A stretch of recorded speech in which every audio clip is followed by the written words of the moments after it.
Hello student, आज आपण बघणार आहे स्टँडर्ड 10th M1 म्हणजेच अल्जेब्रा या सब्जेक्टचा पेपर पॅटर्न बघणार आहे आपण की एक्स्ट्रा मार्क्ससोबत किती क्वेश्चन्स विचारतात आणि किती आपल्याला सॉल्व करायचे असतात. इथे तुम्हाला M1 आणि M2 म्हणजे अल्जेब्रा आणि जॉमेट्री या दोन्ही पेपरचे मार्क्स डिस्ट्रीब्युशन दिलेले आहेत. इथे फर्स्ट क्वेश्चन बघा, based on previous knowledge of syllabus 9 म्हणजे 9th स्टँडर्डवर तुम्हाला हे जे आहेत दोन क्वेश्चन ते विचारणार आहेत. आता 9th क्वेश्चन 1मधला ए असतो तो solve 4 out of 6 sub questions आणि तो 1 मार्काला 1 असतो.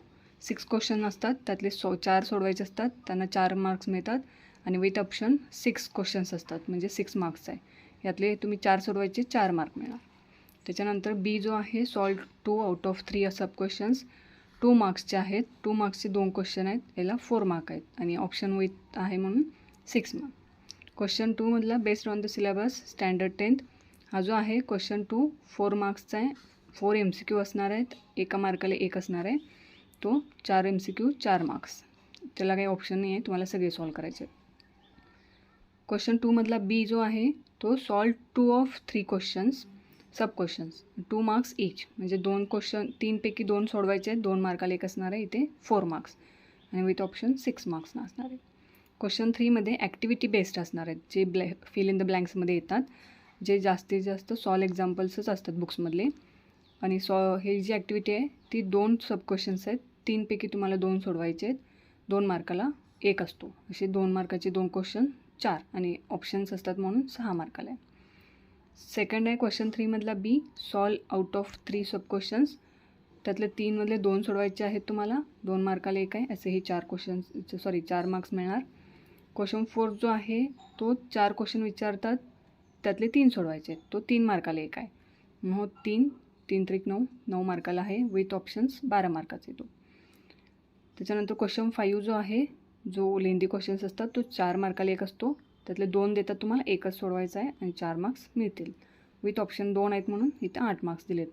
क्वेश्चन लास्ट 6 जो आहे तो 2 क्वेश्चन देतात, त्यातले 1 सोडवायचा आहे, 3 मार्काचा असतो, हा 3 मार्काचा आणि विथ ऑप्शन म्हणजे 6 मार्क्स. असं हे टोटल 40 मार्क्सचा पेपर आहे आणि विथ ऑप्शन जे मार्क्स असतात ते 60 मार्क्सचे असतात. म्हणजे सगळीकडे तुम्हाला ऑप्शन्स आहेत, त्यामुळे एखादा जरी लेसन तुम्ही कमी अभ्यास केला असाल आणि बाकीचे लेसन्स परफेक्ट केला असाल तर आउट ऑफ आउट मिळण्याचे चान्सेस जास्त आहेत. Okay, all the best. Hello students, आज आपण 10th स्टँडर्ड M1 म्हणजेच अल्जेब्रा यामधलं फर्स्ट लेसन बघतो. यातले बोर्ड पेपरसाठी उद्याच पेपर आहे, तर आज मी व्हिडिओ बनवते की जेणेकरून हायलाईट्स जे मेन पॉईंट्स आहेत ज्याच्यामध्ये तुम्हाला भरपूर मार्क्स मिळतील या दृष्टीने हा व्हिडिओ बनवते. तर पहिला लेसन आहे लिनियर इक्वेशन्स इन 2 व्हेरिएबल्स. याच्यामध्ये जो बऱ्याच वेळेला क्वेश्चन विचारला जातो तो लिनियर इक्वेशनचं डेफिनेशन येते, जिथे MCQमध्ये येते. तर याचं डेफिनेशन आहे an equation in 2 variables with degree of the variable 1 is called linear equation in 2 variables. आता इथे बघा 2 व्हेरिएबल म्हणजे ज्याचे आन्सर्स आपण फाइंड आउट करतो, XY PQ इथे आहे बघा XY. तर इथे 2 व्हेरिएबल आहेत. विथ डिग्री द व्हेरिएबल 1 म्हणजे या जे व्हेरिएबल्स आहेत, हे जे व्हेरिएबल्स आहेत त्यांची पॉवर 1 पाहिजे, तेही आहे. तर अशा इक्वेशनना आपण linear equation of in 2 variable असं म्हणू शकतो. तर इथे कंडिशन काय आहे, 2 व्हेरिएबल पाहिजेत, XY आहे आणि त्यांची डिग्री 1 पाहिजे जे आहे. त्याच्यानंतर पुढचा क्वेश्चन जो येतो MCQमध्ये पण येऊ शकतो आणि फर्स्ट क्वेश्चनमधला 1 मार्कचा जो क्वेश्चन आहे त्याच्यामध्ये पण येऊ शकतो, जो general form of linear equation in 2 variables. आता जनरल फॉर्म काय आहे, AX + BY + C = 0. हा जनरल फॉर्म आहे लिनियर इक्वेशनचा. ह्याच्यात 2 व्हेरिएबल्स आहेत X आणि Y आणि यांची पण पॉवर 1 आहे. तर आपल्याला आता असे काही एक्झाम्पल्स देतील. आता इथे दिले 2x + 4y - 13 = 0. हा जनरल फॉर्म्युला आहे ऑफ इक्वेशन. म्हणजेच हे 13 इकडे मायनस आहे, इकडे ट्रान्सफर केलं की प्लस होईल. 2x + 4y = 13. आता याचा उपयोग कुठं बघायचा आपल्याला, पहिल्या पेजवरच असं चार्ट दिसेल तुम्हाला की कंप्लीट द फॉलोइंग टेबल. अशामधले असा पूर्ण चार्ट येणार नाही पेपरला, पण एखादा क्वेश्चन येईल की हा लिनियर इक्वेशन आहे की नाही हे सांगायचं आहे तुम्हाला. आता इथे 3 रूल असतात जे चेक करायचे आहेत आपल्याला की या इक्वेशनमध्ये 2 व्हेरिएबल आहेत का. फर्स्ट रूल आहे 2 व्हेरिएबल आहेत का, तर इथे M आणि N 2 व्हेरिएबल आहे, त्यांची पॉवर 1 आहे आणि याच्यामध्ये 0 नको आहे आपल्याला, तर 0 नाही आहे म्हणून yes 2 variable each with degree 1 म्हणजे हा लिनियर इक्वेशन आहे. इथं जो आहे याच्यामध्ये पॉवर 2 आहे, मग आपल्याला पॉवर 1 पाहिजे, तर इथे हा व्हेरिएबल नाही आहे. इथे पॉवर 1 आहे, 2 व्हेरिएबल आहेत आणि 0 नाही आहे. येस, म्हणून 2 व्हेरिएबल्स ईच विथ डिग्री 1. इथे 0 आहे, 0 नको आहे आपल्याला, म्हणून हा व्हेरिएबल नाही आहे. इथेही 0 आहे, म्हणून हा व्हेरिएबल नाही आहे. इथे डिव्हिजनमध्ये पॉवर आहे म्हणजे व्हेरिएबल आहे, आणि हे जर न्यूमरेटरमध्ये आपण घेतलं तर मायनसमधील x⁻⁻1 म्हणून हा व्हेरिएबल नाही आहे. आता इथे बघा 2 आणि इथे एक व्हेरिएबल आहे आणि 3 व्हेरिएबल आले, तर आपल्याला 2 हवेत, म्हणून द डिग्री ऑफ xy किती आहे 2 होईल, कारण ही एक्सचा एक पॉवर आणि वायचे 1 आणि 1 2 अशी पॉवर 2 होईल. आपल्याला एकच पॉवर पाहिजे, म्हणून हे व्हेरिएबल नाही आहे, हा लिनियर इक्वेशन नाही आहे. नेक्स्ट जो पॉईंट आहे सायमल्टेनियस लिनियर इक्वेशन. याच्यामध्ये आपल्याला मेथड्स आहेत, methods of solving simultaneous equation. हे इक्वेशन असे 2 जे देतात ते आपल्याला 3-4 पद्धतीने सॉल्व करायचे आहेत. एक तर आहे elimination method, equating the coefficients. Second method आहे the method of elimination by substitution. Third method आहे ग्राफिकल मेथड, आणि फोर्थ जो आहे तो क्रेमर रूल. तर हे जे इक्वेशन्स आहेत ह्या 4 मेथडने आपल्याला पुढे सॉल्व करायचे आहेत. आता एक्सरसाइजमध्ये जे असे ॲक्टिव्हिटी येतात, पेपरमध्येही येतात, तर अशा ॲक्टिव्हिटीने सॉल्व एक्झाम जास्तीत जास्त करा. सॉल्व एक्झाम्पलमधलेच ॲक्टिव्हिटी येतात किंवा हे प्रॅक्टिस सेटमध्ये जे आहेत ते येतात, तर असे ॲक्टिव्हिटी पटकन होतात आणि व्यवस्थित लक्ष देऊन हे सॉल्व करायचे. आता हा दिले क्वेश्चन आपल्याला, solve the following simultaneous equations. इथे 2 इक्वेशन्स आहेत. इथे बघा फर्स्ट इक्वेशन आणि सेकंड इक्वेशन, दोन्ही नावं दिलेत. तर इथे तुम्हाला एक कुठला तरी कोएफिशियंट आपल्याला सेम लागतो, एचा आणि तर बीचा. तर इथे बीचा आहे प्लस प्लस आहे, म्हणून इथे सबस्ट्रॅक्शन केली, इथे लिहायचं सबस्ट्रॅक्टिंग इक्वेशन 2 फ्रॉम इक्वेशन 1. तर इथे सबस्ट्रॅक्शन केल्यानंतर हे +5b -5 साईन चेंज करायला विसरू नका. साईन चेंज केला नाही तर सबस्ट्रॅक्शन होणार नाही.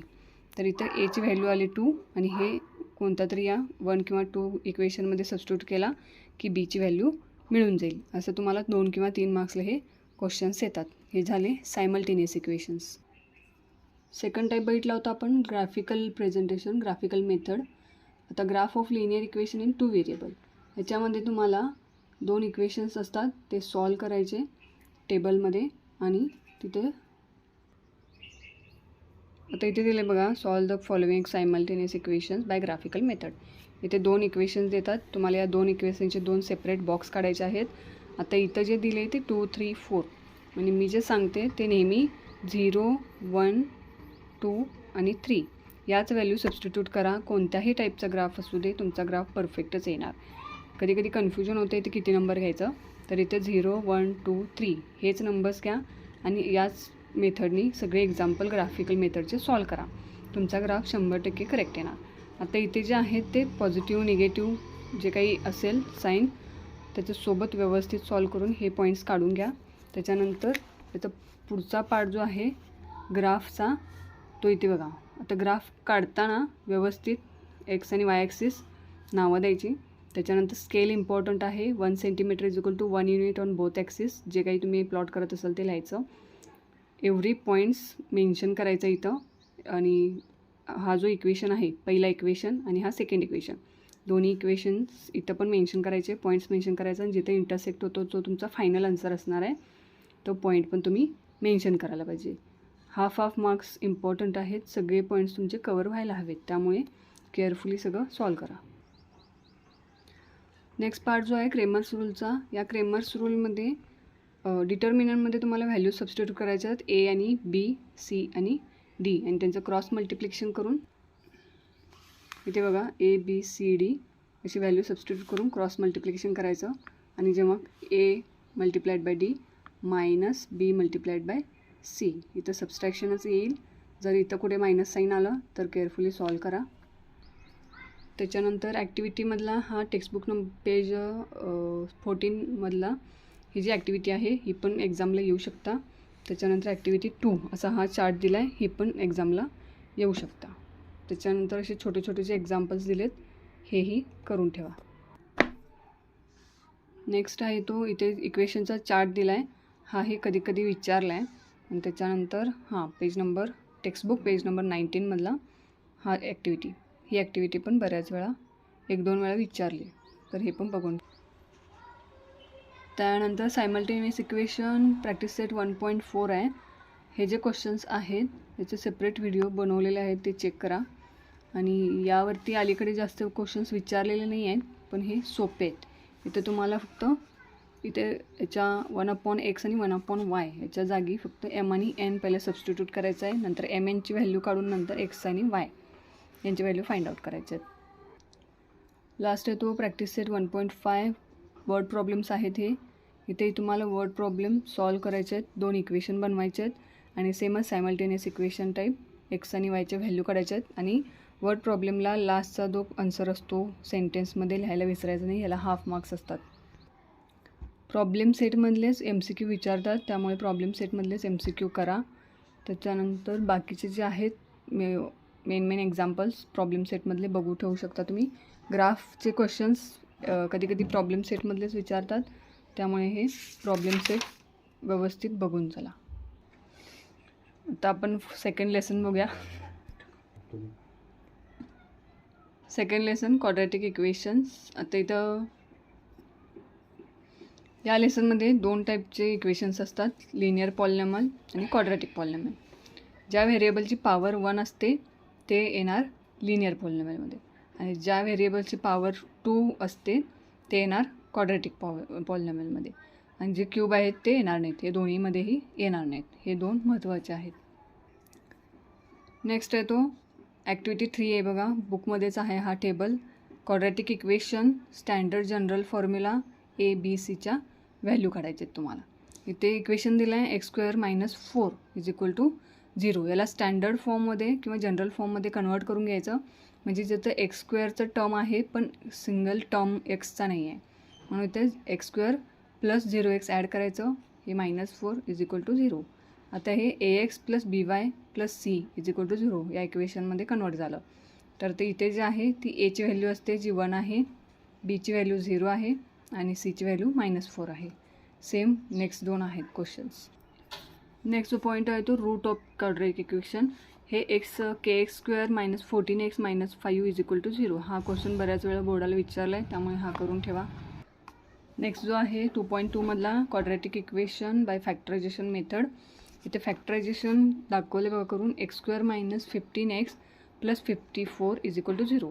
आता इथे तुम्हाला फर्स्ट आणि लास्ट टर्मची म्हणजे इथे 1 आहे, तर इथे 54 × 1 = 54. तर या 54चं स्प्लिटिंग करायचं असते की जिथे तुम्हाला ॲडिशन किंवा सबस्ट्रॅक्शन 15 यायला पाहिजे, ही मिडल टर्म यायला पाहिजे. तर 9 × 6 = 54 आणि -9 - 6 किती होतात -15. आता हे जे रूट्स आहेत ते इथे ॲड करायचे आणि खाली कॉमन काढायचं, म्हणजे एक्सचे 2 रूट येतात. नेक्स्ट जो आहे formula solving a quadratic equation. इथे क्वाड्रॅटिक इक्वेशन कोणता आपला ax² + bx + c.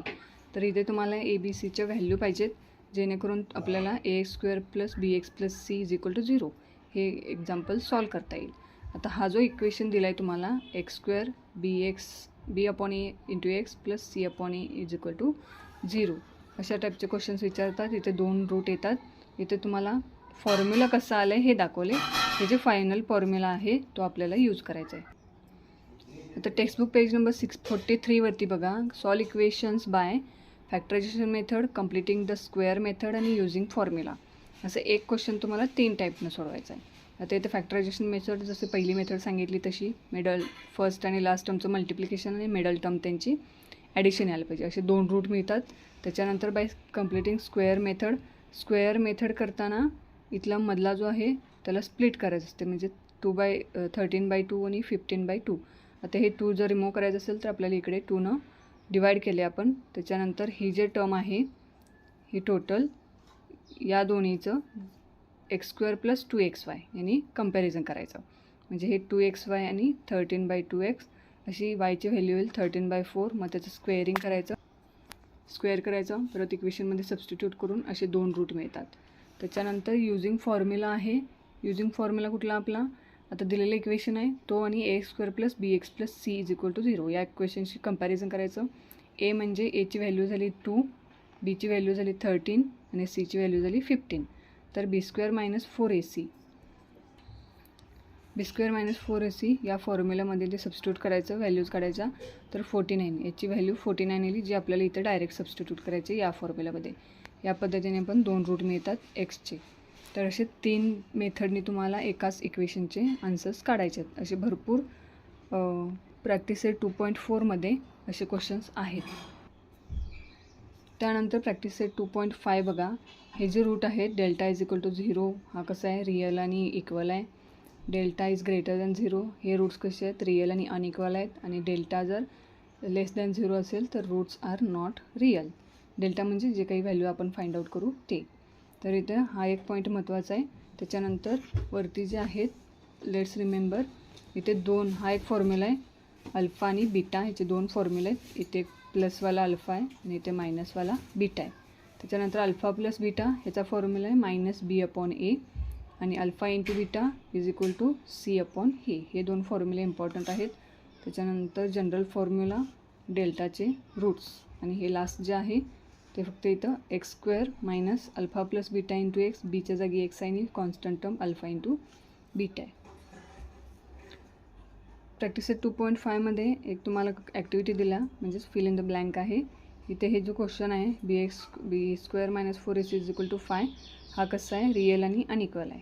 Nature of roots आणि नो रिअल रूट्स दिले. तर वरचा जो इक्वेशन आहे तो +5 आहे म्हणून तो रिअल आणि अनइक्वल आहे आणि तो -5 आहे तो नो रिअल रूट्स आहे. जर इथं आन्सर 0 असता तर तो नेचर ऑफ रूट्स झाला असता. त्याच्यानंतर सेकंड क्वेश्चन आहे find the values of discriminant for the following quadratic equation. इथे इक्वेशन दिलं, हे कम्पेअर करायचं ax² + bx + c is equal to 0 या इक्वेशनमध्ये a b cच्या व्हॅल्यू काढायच्या आणि डेल्टा म्हणजेच b² - 4ac या फॉर्म्युलामध्ये सबस्टिट्यूट करायचे आणि व्हॅल्यू काढायची. इथे पॉझिटिव्ह असेल, इथे तुम्हाला रूट्स विचारले नाहीत त्यामुळे फक्त व्हॅल्यूज फाइंड आउट करायचे आहेत. आणि यातला जो थर्ड इक्वेशन आहे, थर्ड क्वेश्चन आहे, याच्यामध्ये तुम्हाला याचे डेल्टाची व्हॅल्यू फाइंड आउट करायचे आहेत आणि ते रूट्स कुठले हे सांगायचे आहेत. इथे दिले बघा नेचर ऑफ रूट्स. त्यानंतर थर्ड लेसन आहे अरिथमेटिक प्रोग्रेशन. याच्यामध्ये तुम्हाला सिक्वेन्स समजून घ्यायचे आहेत आणि ते सिक्वेन्स काढायचे पण असतात, म्हणजेच टर्म काढायचे असतात, फाइंड आउट करायचे असतात. त्याच्यानंतर arithmetic progression n term of AP आहे आणि त्याच्यानंतर sum of first n term of AP. आता इथे काही नॅचरल नंबर्स दिलेत तर आपण पुढे बघूया. याच्यामध्ये जे नंबर्स देतात ते A1 A2 A3 up to AN असे आपल्याला लेबल करायचे असतात, म्हणजेच सिक्वेन्स. आता हा sequence is collection of number arrange in definite order according to some definite rule. म्हणजे हे जे सिक्वेन्स आहेत ते कसे नंबरचे कलेक्शन आहेत आणि जे डिफायनाईट ऑर्डरमध्ये सेट केलेले असतात. इथे काही सिक्वेन्स दिलेत बघा. इथं 9 15 21 27. जर हा 9 टर्म आहे तो T1 आहे, सेकंड आहे तो T2 15, T3 21, T4 27. या पद्धतीने आपण त्यांना term wise T1 T2 T3 T4 असं सिक्वेन्सला लेबल करतो.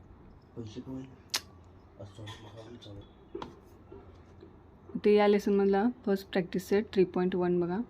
आता इथे तुम्हाला which of the following sequence is an AP, if they are AP find the common difference. Common difference काढायचं. कॉमन डिफरन्स काढताना हे जे सिक्वेन्स आहे 2 4 6 8.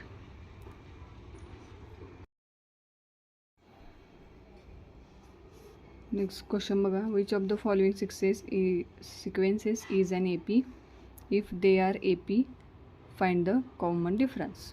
इथे तुम्हाला सिक्वेन्स दिले 2 4 8 6 2 4 6 8. तर आपला फर्स्ट टर्म आहे T1 T2 T3 T4.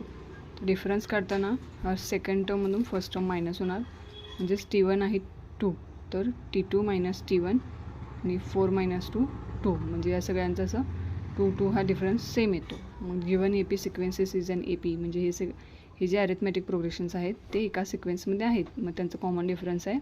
Difference डीने denote करतात तो 2 आहे. असे काही क्वेश्चन्स आहेत ते 3.1मध्ये आहेत. त्यानंतर नेक्स्ट क्वेश्चन दिला आहे तुम्हाला. Write an AP whose first term is A and common difference D each of the following. इथं A दिला आहे 10 आणि D दिला आहे 5. तर याच्यामधून तुम्हाला अरिथमेटिक प्रोग्रेशनचे टर्म्स काढायचे. फर्स्ट टर्म दिला आहे आणि डिफरन्स पण दिला आहे. तर फर्स्ट टर्म आहे म्हणजेच T1, A आहे ए आणि T1 दोन्ही सेमच असतात. तो 10 आहे. आता फर्स्ट टर्म काढताना T2 काढायचं आपल्याला. तर T1 प्लस D हा फॉर्म्युला यूज करायचा आणि 10 प्लस D 15 म्हणजे T2 आला 15. तसंच T2 प्लस D म्हणजेच हे 15 प्लस 5 20 आणि T3 प्लस D म्हणजेच हे 20 प्लस 5 25 असे हे 4 टर्म्स आली. तर हा सेकंड टाईपचा क्वेश्चन आहे ज्याच्यामध्ये तुम्हाला टर्म्स फाइंड आउट करायचे आहेत. 3.2 मध्ये असे काही क्वेश्चन दिलेत बघा. Find the 24 term of the AP 12, 16, 20, 24 असे 4 टर्म दिलेत. तर आपला पहिला जो टर्म आहे 12 तो A आणि T1 हा दोन्ही असतात. म्हणजे A आणि T1 12 आहे, T2 16 आहे, T3 20 आहे आणि T4 24 आहे. तर इथे डिफरन्स काढताना T2 मायनस T1 करायचं आहे. तर T2 आहे 16 आणि T1 आहे 12. मग 16 मायनस 12 4 म्हणजे D आला 4.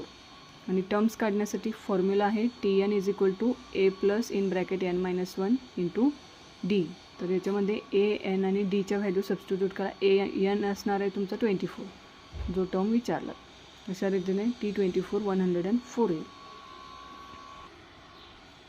ते बघा 3.3 मध्ये SNचा फॉर्म्युला यूज करायचा आपल्याला. कारण the first term of AP दिला आहे 6 आणि कॉमन डिफरन्स 3 दिला आहे. तर S27 काढायचा. S27 विचारला आहे तो SNचा फॉर्म्युला काढायचा. सांगितलं तुम्हाला की टर्म विचारले तर TNचा फॉर्म्युला यूज करायचा. आणि सम ऑफ असं क्वेश्चन असाल किंवा S24 असं जर विचारलं तर SNचा फॉर्म्युला यूज करायचा. SNचा फॉर्म्युला आहे SN is equal to n/2 square bracket 2A plus in bracket n-1 into D. या पद्धतीने A, N आणि Dच्या व्हॅल्यू जर सबस्टिट्यूट केला तर आपल्याला S27 Nच्या इथं S27 येईल, इथं पण 27 येईल. तर S27 आला 1215. त्यानंतर प्रॅक्टिस सेटमधलाच ही जी ॲक्टिव्हिटी आहे 3.3 मधली ही पण बऱ्याच वेळा बोर्डाला विचारले, इतर क्वेश्चन पेपर्समध्ये पण दिसतात. तर ही एक ॲक्टिव्हिटी करून ठेवा. प्रॅक्टिस सेट 3.4 मध्ये सगळे वर्ड प्रॉब्लेम्स आहेत. इथे तुम्हाला वर्ड प्रॉब्लेम्स देतात, याच्यामध्ये टर्म्स असतात ते समजून घ्यायचे आणि टर्म्स फाइंड आउट करून तुम्हाला टीचा फॉर्म्युला किंवा SNचा फॉर्म्युला. जर सम विचारले असतील तर SNचा फॉर्म्युला येईल, टर्म विचारले असतील तर TNचा फॉर्म्युला येईल. तर या फॉर्म्युलानुसार सॉल्व करून वर्ड प्रॉब्लेम सॉल्व करायचे. 4th लेसन बघूयात फायनान्शियल प्लॅनिंग. याच्यामध्ये 9th स्टँडर्डमध्ये तुम्हाला माहिती आहे की एज वाईज किती लोकांना कोणत्या एजमध्ये किती टॅक्स भरावा लागतो आणि काय त्याचे चार्जेस असतात किंवा किती प्रमाणात त्यांची अमाऊंट भरायला लागते. या लेसनमध्ये तुम्हाला GSTचं इंट्रोडक्शन आहे, GST टॅक्स इनवॉइस आहे, GST कॉम्प्युटेशन आणि ITC आणि शेअर, म्युच्युअल फंड आणि SIP याच्याबद्दल माहिती दिली आहे. आता GSTचं लॉंग फॉर्म विचारतात गुड्स सर्व्हिस अँड टॅक्स. तर इथं excise duty, custom duty, watt हे सगळं विचारलेलं आहे. त्याच्यानंतर GST हे 1 जुलै 2017पासून स्टार्ट झालं आहे. तर इथे टॅक्स इनवॉइसमध्ये 2 टाईप आहे GSTमध्ये. CGST जो central goods and service tax आहे आणि SGST जो आहे स्टेट गुड्स अँड सर्व्हिस टॅक्सचा आहे. आणि GSTIN हा जो नंबर आहे तो किती 15 डिजिटचा असतो. याच्यामध्ये पहिले जे 2 कोड आहेत ते स्टेट कोड असतात. महाराष्ट्राचा कोड आहे 27. तर आणि मधले जे 10 नंबर असतात ते पॅन कार्डचे नंबर असतात. हा जो आहे तो रिप्रेझेंटेशन आणि रजिस्ट्रेशनचा नंबर आहे. हा जो आहे तो युनिफॉर्म फॉर ऑल म्हणजे सगळ्यांसाठी Z असतो. आणि 5thचा आहे जो confirm the validity of GST when entered on GST portal म्हणजे GST पोर्टलचा तो दिलेला नंबर आहे. तर असे हे 15 डिजिटचा अल्फा न्यूमरिक आहे म्हणजे लेटर्स पण आहेत आणि नंबर पण आहे. त्याच्यानंतर HSN कोड आहे जो हार्मोनाइज सिस्टीम ऑफ नॉमेनक्लेचर. हा HSN कोड आहे जो लेबल आपल्याला बिल जेव्हा करतो आपण तिथे लागतो. त्याच्यानंतर सॅकचा फुल फॉर्म आहे सर्व्हिस अकाउंटिंग कोड. अशा रीतीने हे GSTचं आणि बाकीच्या ज्या गोष्टी आहेत त्यांचा फुल फॉर्म तुम्हाला इथं दिलेला आहे. खाली दिलेलं आहे टॅक्स इनवॉइस. असं तुम्हाला टॅक्स इनवॉइस बनवायला लागतो बिल. आता एक सेवा पुरवल्याचा आणि सेवा घेतल्याचा, उपभोग घेतल्याचा असे 2 बिलं तुम्हाला द्यायला लागतात. इथं दिलेलं आहे तुम्हाला tax invoice for good purchase म्हणजे विकत घेतलेली वस्तू त्याचं आहे तुम्हाला. मग GST आणि CGST हे पण दाखवायचे. इथं सप्लायरचं नाव येईल, त्याचं टोटल ॲड्रेस येईल, खाली इनवॉइस नंबर येईल, इथे त्या सप्लायरचा GST नंबर येईल आणि खाली इनवॉइस डेट येईल. आता इथे तुम्हाला ब्लॉक करायचे आहेत. जो सिरीज नंबर आहे तो HSN कोडचा जो तुम्हाला एक्झाम्पलमध्ये देतात. नेम ऑफ प्रोडक्ट लिहायचा आहे. रेट पर KG दिलेलं आहे इथं. जी क्वांटिटी असेल तुम्ही किती क्वांटिटी घेतली त्याचा क्वांटिटी द्यायची इथं. ग्रॅम, किलोग्रॅम, पॅक, बारमध्ये. त्याच्यानंतर टॅक्सेबल अमाऊंट लिहायची आहे आणि त्याच्यानंतर याच्यामध्ये किती टक्के GST लागणार आहे. तर इथं 2.5% GST लागला आहे. तर त्या 200 रुपयेवरती 2.5% GST 5 रुपये. मग हे टोटल 5 आणि 5 10 आणि हे 200 असं हे 210. तर याची टोटल GSTचे आणि CGST हे टोटल फायनल इथं ॲड होईल. नेक्स्ट जो टॅक्स इनवाईस दिला आहे तो सर्व्हिस प्रोव्हाइड आहे. सर्व्हिस आपण प्रोव्हाइड केली असेल तर त्याचं आपला हा बिल आहे. इथे तुम्हाला कंपनीचं नाव येतं आहे आणि इथे सगळे तुमचे मोबाईल नंबर आणि ईमेल येईल. त्याच्यानंतर इकडे येईल GST नंबर आणि इकडे इनवॉइस नंबर आणि इनवॉइस डेट. बाकी सगळे आयटम्स आणि food items, quantity, rate, taxable amount, GST, CGST आणि SGST यांचा ग्रँड टोटल अमाऊंट येईल. नेक्स्ट जो आहे तो गुड्स आणि रेट ऑफ GST दिला आहे. तर इथे स्केचबुक घेतली तर त्याला 12% GST आहे. कंपास बॉक्सला 12% आहे. चॉकला 0% आहे. कॅन्डलला 12% आहे. कॅलेंडरला 12% आहे. अम्ब्रेलाला 12% GST आहे. LED लॅम्पला 12% आहे. कॉर्नफ्लेक्सला 18% आहे. टूथपेस्टला 18% आणि बनाना केळीला 0% आहे.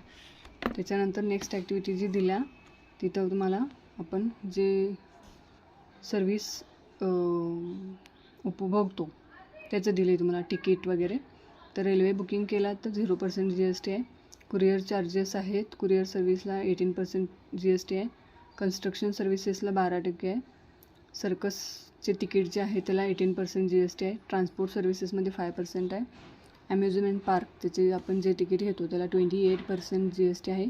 परफ्युम्सला 18% GST आहे. अकाउंटिंग सर्व्हिसेसला 18% GST आहे. एंट्री IPL गेम क्रिकेटचे तिथल्या तिकीट्सना 28% GST आहे. एज्युकेशन सर्व्हिस कोचिंग क्लासेस जे आहेत त्यांना 18% GST भरावा लागतो. आता याचे जे एक्झाम्पल आहेत 4.1 मधले जे 1-2 मार्क्सचे क्वेश्चन्स असतात. इथे तुम्हाला Pavan medical supplies medicines on some medicines the rate of GST is 12%. Then what is the rate of CGST आणि SGST. इथे तुम्हाला दिलेत आणि मेडिकल सर्व्हिस प्रोव्हाइड करतात. मेडिसिन्स जे आहेत त्याच्यावरती 12% GST आहे. तर यात GSTमधला CGST आणि SGST किती. तर ह्याच्या हाफ असतो. मग 12ला 2ने डिवाईड केला की तेवढंच येते. म्हणजे 12चा हाफ केला तरी चालतात किंवा इथं डिवाईड करून दाखवलं तरी चालतात. तर 12चा हाफ 6% GST, 6% SGST, CGST आणि SGST. त्याच्यानंतर खाली जो दिला आहे तुम्हाला तिथे CGST आणि SGST दिला आहे आणि GST विचारलं आहे. SGST आणि GST विचारलं आहे. तर इथं रेट ऑफ SGST आणि CGST हे दोन्ही सेमच असतात. तर CGST दिला आहे 9. तर 9मध्ये परत 9 ॲड केला तेवढीच अमाऊंट ॲड केली की येते 18. तर हा तुमचा झाला GST. आणि 9% जर CGST आहे तर 9%च SGST असणार आहे. बाकी काही बेसिक क्वेश्चन्स आहेत छोटे छोटे ते बघा. तिथे जे दिलं आहे इनपुट टॅक्स क्रेडिट्स म्हणजे ITC हा जो आहे when trader pay GST the time of purchase. म्हणजे एखादा रिटेलर जेव्हा वस्तू घेत असतो तेव्हा तो GST देतो तर त्याला म्हणायचं इनपुट टॅक्स. आणि तो कस्टमरकडून वसूल करतो तेव्हा म्हणायचं त्याला आउटपुट टॅक्स. मग इनपुट टॅक्सचं फुल फॉर्म आहे इनपुट टॅक्स क्रेडिट. याचा फॉर्म्युला आहे output tax minus input tax. म्हणजे ITC आउटपुट आणि इनपुटचं सबस्ट्रॅक्शन आहे. आणि GST पेबल काढताना आउटपुट मायनस ITC करायला लागते. हे 2 फॉर्म्युले लक्षात ठेवा. प्रॅक्टिस सेट 4.2 मध्ये असेच क्वेश्चन्स आहेत. ITC आणि GST फाइंड आउट करायचे आहेत. तर आउटपुट टॅक्स आणि इनपुट टॅक्स आणि GST पेबल टॅक्स यांचा फॉर्म्युला यूज करून तुम्ही हे एक्झाम्पल सॉल्व करू शकता. त्याच्यानंतर 4.2 मध्ये असं तुम्हाला बिल बनवायचं आहे. इथे तुम्हाला सगळे डिटेल्स देतात ते. तर या बिलमध्ये तुम्हाला कन्वर्ट करायचं आहे. इथे तुम्हाला सप्लायरचं नाव, ॲड्रेस येईल, इनवॉइस नंबर येईल, GST नंबर येईल आणि इथे इनवॉइस डेट येईल. आणि बाकीचे या ज्या व्हॅल्यू आहेत क्वांटिटी, CGST, GST हे सगळं देतात. फक्त हे बिल बनवायचं आहे. 4.2 मध्ये अशी 2 बिल आहेत. इथे एक आहे बिल. अशी 2 बिलं आहेत. ही 2 बिलं बनवायचे. एक टॅक्स पुरवलेलं आणि एक टॅक्स उपभोगलेलं. अशी 2 बिलं बनवायचे आहेत. त्यानंतर नेक्स्ट पार्ट जो आहे IGSTचा इंटिग्रेटेड GST आणि सेकंड नेक्स्ट पॉईंट आहे तो शेअर्सचा आहे. शेअर्स आणि 4 जो आहे FV म्हणजे फेस व्हॅल्यू आणि MV म्हणजे मार्केट व्हॅल्यू. तर MV जर FVपेक्षा ग्रेटर असेल तर शेअर्स प्रीमियम असतात. MV मार्केट व्हॅल्यू आणि फेस व्हॅल्यू इक्वल असेल तर शेअर पार असतात, इक्वल असतात म्हणजे पार असतात. आणि मार्केट व्हॅल्यू हा फेस व्हॅल्यूपेक्षा लेस असेल तर मग डिस्काउंट मिळतो. म्हणजे मार्केट व्हॅल्यूपेक्षा फेस व्हॅल्यू विकणारी वस्तू, विकणारी किंमत जर जास्त असेल तर तो डिस्काउंट असतो. जर 4.3 तुम्हाला चार्ट दिला आहे बघा, FV दिला आहे, शेअर इज ॲट आणि MV दिला आहे. जर हे फॉर्म्युला तुम्ही लक्षात ठेवला इथला तर हे तुम्हाला समजून जाईल लगेच. 4.3 सगळे क्वेश्चन्स या फॉर्म्युल्यावरतीच डिपेंड आहे. तर हे फॉर्म्युले तुम्हाला समजले तर 4.3 आरामात सुटेल. नेक्स्ट पॉईंट आहे तो ब्रोकरेज आणि टॅक्स ऑन शेअर ट्रेडिंग. आता इथे तुम्हाला at the time of buying shares आणि at the time of selling shares विकत घेताना आणि विकताना दोन्ही टाईमला तुम्हाला मार्केट व्हॅल्यू प्लस ब्रोकरेज द्यावा लागतो. आता इथे जेव्हा बाईंग शेअर्स विकत घेतो तेव्हा ब्रोकरेज देतो आपण, आणि शेअर्स जेव्हा विकतो तेव्हा ब्रोकरेज मायनस होतो. हा फॉर्म्युला लक्षात ठेवा.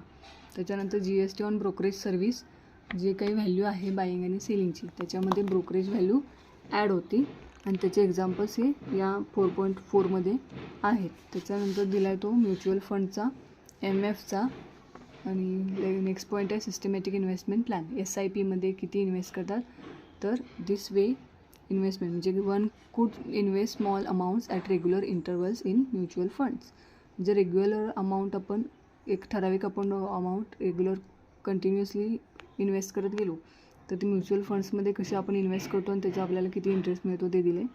This way of invest is called SIP आणि develops discipline of savings and investment in mutual fund through SIP for a long term is beneficial.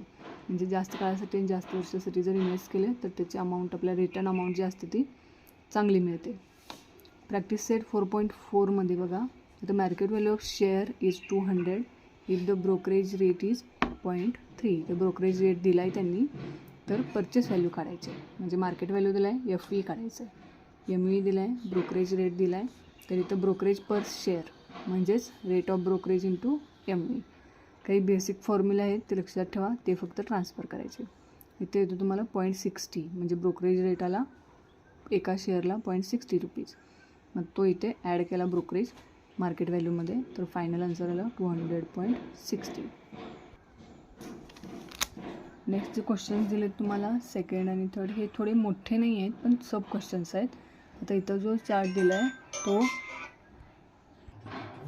मोठ्या क्वेश्चन्समध्ये सब क्वेश्चन्स विचारलेत बघा. इथं फर्स्ट क्वेश्चनमध्ये 5 क्वेश्चन्स आहेत, त्याच्यानंतर सेकंड क्वेश्चनमध्ये 5 क्वेश्चन्स आहेत. तर असे जे क्वेश्चन्स येतात ते एक्झामला आले तर 3-4 मार्क्सला येतात. आणि हे फॉर्म्युलाज व्यवस्थित समजून व्यवस्थित सॉल्व केलेत तर फुल मार्क्स मिळून जातात. नेक्स्ट लेसन आहे फिफ्थ प्रोबॅबिलिटी. याच्यामध्ये तुम्हाला प्रोबॅबिलिटी इंट्रोडक्शन आहे, सॅम्पल स्पेस आणि इव्हेंट्स आहेत, त्याच्यानंतर रँडम एक्सपेरिमेंट आउटकम्स आहेत आणि प्रोबॅबिलिटी ऑफ एन इव्हेंट दिले. इथे बघा पॉसिबिलिटीज म्हणजे एक कॉईन टॉस केला की त्याचं हेड आणि टेल अशी 2 पॉसिबिलिटीज आहेत. 2 कॉईन टॉस केले की 2 head, 1 head 1 tail, 1 tail 1 head आणि 2 टेल असे 4 पॉसिबिलिटीज येतात.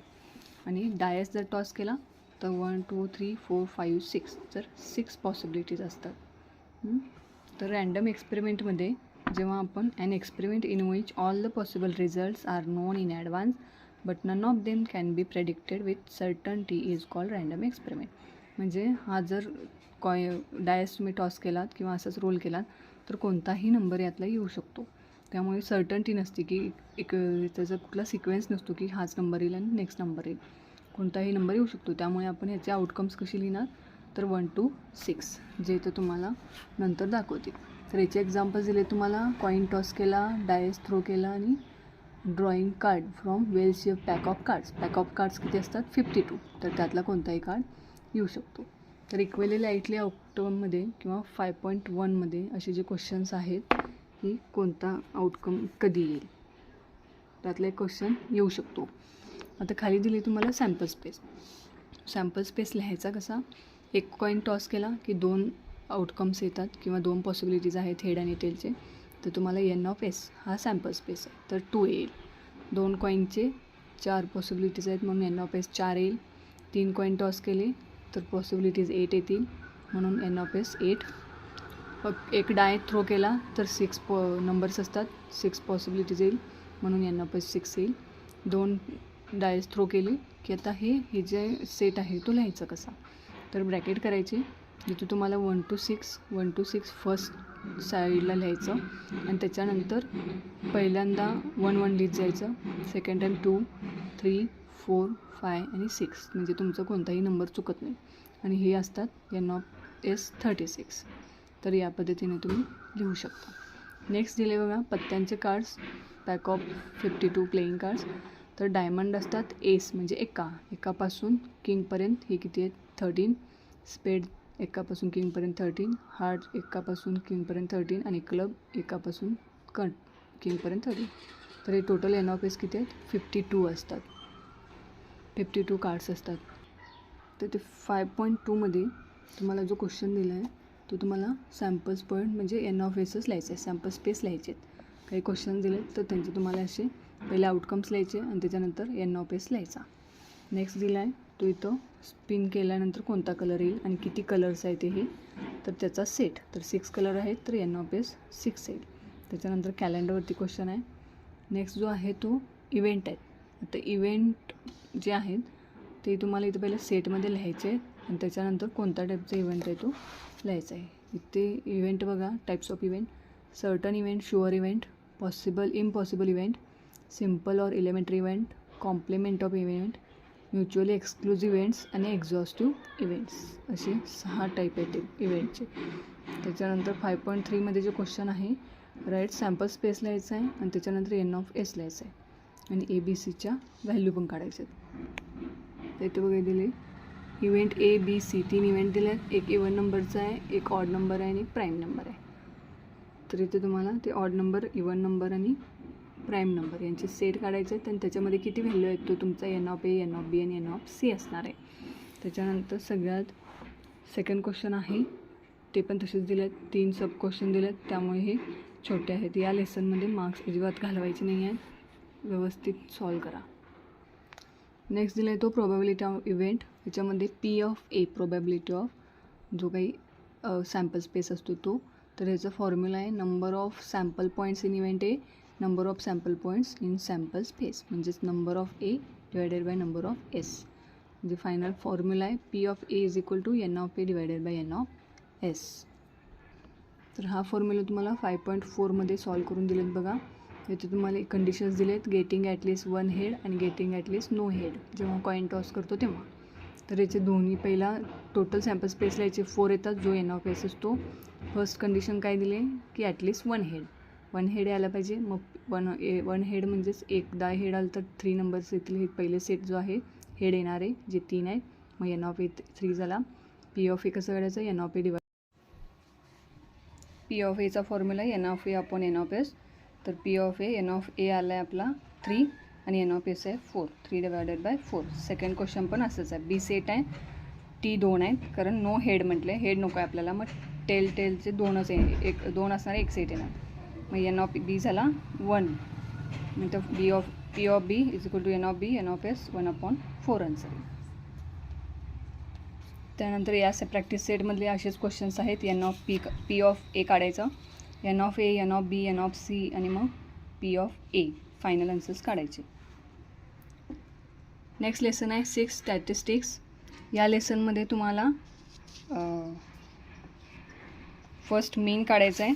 मीनचा फॉर्म्युला आहे sum of all squares divided by total number of squares, म्हणजे summation XI divided by N. 9thमध्ये झाले हे. इथे एक्स बार काढायचं आहे. तर एक्स बार तुम्हाला 3 टाईपने काढायचं आहे, म्हणजे direct method, assume in method आणि स्टेप डेव्हिएशन मेथड. डायरेक्ट मेथडमध्ये तुम्हाला इथे मनी दिलेत बघा आणि हे क्लास कसे आहेत सरळ आहेत, म्हणजे 0 to 10, 10 to 20, 20 to 30, 30 to 40, 40 to 50 आणि इथे नंबर ऑफ स्टुडंट्स दिलेत. तर हे सगळं काही लिहायची गरज नाही आहे, डायरेक्ट टेबल लिहायचा. इकडे मनी, क्लास ऑफ मनी आणि क्लास मार्क येणार आहे जो XI, म्हणजेच यांचा डिफरन्स, दोन्हीचं ॲडिशन करायचं डिवायडेड बाय 2, म्हणजे 0 + 10 10 येणार डिवायडेड बाय 2, 2 5 जा 10, इथं 5 आला. असा हा क्लास मार्क XIचा टेबल काढायचा. फ्रिक्वेन्सीचा टेबल जो नंबरचा टेबल दिला आहे तो आहे आणि XI म्हणजे यांचं मल्टिप्लिकेशन, आणि यांची टोटल येणार आहे समेशन FI, यांची टोटल येणार आहे समेशन XI. नंतर फॉर्म्युलामध्ये सबस्टिट्यूट करायला विसरायचं नाही. x bar is equal to summation XI divided by n, आणि लास्ट नंबर आन्सर जो आहे क्वेश्चनचा तो सेंटेन्समध्ये लिहायचा, त्याला हाफ मार्क्स असतात. त्याच्या सेकंड स्टेप आहे स्टेप डेव्हिएशन मेथड. याच्यामध्ये थोडंसं डिफरंट आहे. इथे तुम्हाला सेमच टेबल करायचा आहे, फक्त XI नंतर हा जो डिफरन्स काढतो आपण याचा मीन तो, त्याच्यानंतर XIचा टेबल जो दिलेला आहे याच्यामधला जो A असतो, म्हणजे इथे DI काढायचं आहे आपल्याला. DIचं एक टेबल येतो, UIचं एक येतो, आणि हे FIचं फ्रिक्वेन्सी, त्याच्यानंतर FI आणि UI यांचं मल्टिप्लिकेशन, हे फक्त वेगळं आहे यात. तर इथे तुम्हाला DI काढण्यासाठी XI - A जो काढायचा आहे तो मिनिमम डिस्टन्स काढायचा आहे. तर इथलं 2000 to 4000, 4000 to 6000, म्हणजे यातला 5000 मिनिमम येतो, मिडल येतो. तर इथे नंबर येत नाही तर हा 5000 घ्यायचा आहे, किंवा तुम्ही एक्स्ट्रा इथला फ्रिक्वेन्सी जो बिगर आहे त्या रेंजमधला A घेतला तरी चालते. आणि XI - A जो पहिला मायनसमध्ये आन्सर येईल, नंतर 0 आणि मग पॉझिटिव्ह येईल. तर XI - A, XIमधला इथला 1000 मायनस 5000, मग 5000मधनं 1000 गेला मायनस 4000, असा हा टेबल. आणि UI जो आहे तो DI/G. DI म्हणजे हा टेबल, आणि G जो आहे तो याचा डिफरन्स. G जो आहे तो हा 2000, तर या 2000नी इथं डिवाईड करायचं या DIला, म्हणजे 4000 डिवायडेड बाय 2000 -2 येणार, 2000 2000 -1 येणार, 0 गेला आणि 2001 येईल. FIचं टेबल आहे क्वेश्चनमध्ये.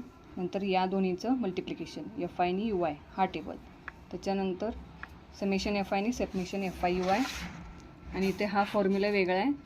UI पहिला फाइंड आउट करायचं, आणि नंतर मीनचा जो फॉर्म्युला आहे तिथं A + U बार G, इथं कॅपिटल A लिहिलं तरी पण चालेल. U बार ची जी ही व्हॅल्यू आहे ती इथे सबस्टिट्यूट करायची, मल्टिप्लिकेशन G जो 2000 होता तो. असं हे स्टेप डेव्हिएशन मेथडनी ॲझ्युम मीन मेथडनी सेकंड एक्झाम्पल सॉल्व करायचं आहे. थर्ड हा आपण स्टेप डेव्हिएशन मेथड बघितला. आणि ॲझ्युम मीन होता तो इथं आहे बघा, A आणि D, A + D बार. हा इझी आहे, इथे पण तसंच करायचं. बिगर फ्रिक्वेन्सी आहे त्यातलाच A घ्यायचा, यातला जो 39 आणि 41, हां तो 40 येईल A तुमचा. आणि DI टेबल आहे, तर DI टेबल कसा काढायचा, XI - A करायचा. FIचा टेबल दिलेला असतो, FI DI हा लास्ट टेबल येईल. तर याचा फॉर्म्युला आहे x bar is equal to A + U bar G. मी आधी तुम्हाला थर्ड मेथड सांगितली स्टेप डेव्हिएशन, आणि मग सेकंड मेथड सांगितली ॲझ्युम मीन मेथड. तर हे दोन्ही व्यवस्थित लक्षात ठेवा. त्याच्यानंतर काढायचा तो मेडियन काढायचा आहे. मेडियन काढतो आपण n+2 डिवायडेड बाय 2 या पद्धतीने. तर इथे तुम्हाला काढायचं आहे फॉर्म्युलामध्ये. मेडियन काढण्याचा फॉर्म्युला आहे L + n/2 - CF divided by F multiplied by H. आता हे सगळे काही त्याची मिनिंग लिहायची गरज नाही आहे, फक्त फॉर्म्युलामध्ये सबस्टिट्यूट करायचं. आता क्वेश्चन कसं येणार इथे आहे. तर क्वेश्चनमध्ये हा टेबल देतील, हा टेबल तुम्हाला इकडे लिहायचा आहे. हे फ्रिक्वेन्सी इथे लिहायची आहे. आता ह्याच्यामध्ये जे बिगर फ्रिक्वेन्सी आहे तो F असणार आहे, आणि त्याच्यावरचा CF असणार आहे, तो CF. आणि हे जे काढून हे सगळे व्हॅल्यूज CF आणि F या मेडियनच्या फॉर्म्युलामध्ये सबस्टिट्यूट करायचं आहे. इथे L म्हणजे लोअर क्लास, आता दाखवू. इथे जो आपण F घेतो त्यातला हा लोअर क्लास, आणि हा अप्पर क्लास. L म्हणजे लोअर क्लास. N येणार आहे 1000 डिवायडेड बाय 2, CF येणार आहे 150, आणि H येणार आहे यातला डिफरन्स 10 - 8 2, H येणार आहे 2. तर असं या फॉर्म्युल्यामध्ये व्हॅल्यू सबस्टिट्यूट करून हे सॉल्व करायचं आहे. त्याच्यानंतर पुढचा आहे तो, हे सगळे मीन फाइंड आउट करायचेच फॉर्म्युले आहेत, आणि एक्झाम्पल्स दिलेत.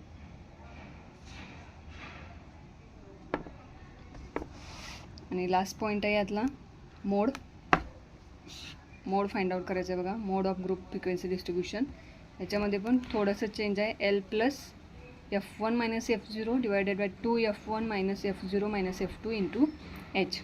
म्हणजे हा जो टेबल आहे